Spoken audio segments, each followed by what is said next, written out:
My name is Marty, and I am in the Industrial Maintenance and Automation program at Southwest Tech. I've had two sisters who went to Southwest Tech, and ever since they were going, I was in my teenager years when they were doing that. I started looking up you guys' programs and just started from there. Before this program, I thought I did have a good basic knowledge. I came in and realized there's actually quite a bit I didn't know. I was still very green. At first, yeah, it was a bit of a struggle.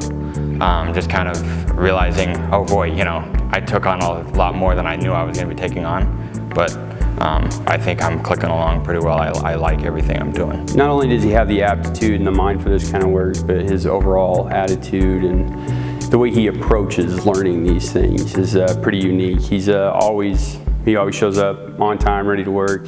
He's eager to learn and expand on new and existing skills. Tyson and Cody, they've been really helpful. They know what they're talking about.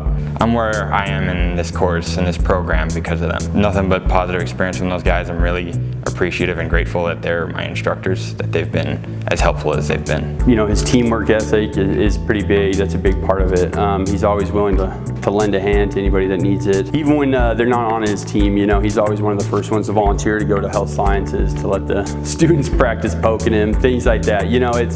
It's that kind of attitude that makes him a pretty solid candidate. I'm working in the aerospace industry right now at Metalcraft Technologies. I do have a goal, I do have a desire to go and work for some of these bigger name brand aerospace industries, just because of you get to work on the Boeing 737 or even Northrop Grumman just up north in Salt Lake. They have their facility on the Air Force Base up there. He's going to do what he can to be better, to make sure he's doing it right. His skills and aptitude for this kind of work is pretty incredible. He is truly dedicated to perfecting his craft. You're going to be dealing with things that normal people don't have to deal with, electricity, running machines. I think that's been the best experience so far, is just how much I get to learn. If you're not afraid to deal with a little risk, and you do like, to get your fingers dirty or to be challenged, it doesn't matter if you necessarily just want to be in fabrication or not. It gives you a little bit of everything. So if you want to challenge yourself and you're not afraid of that risk, I would say this is the program for you.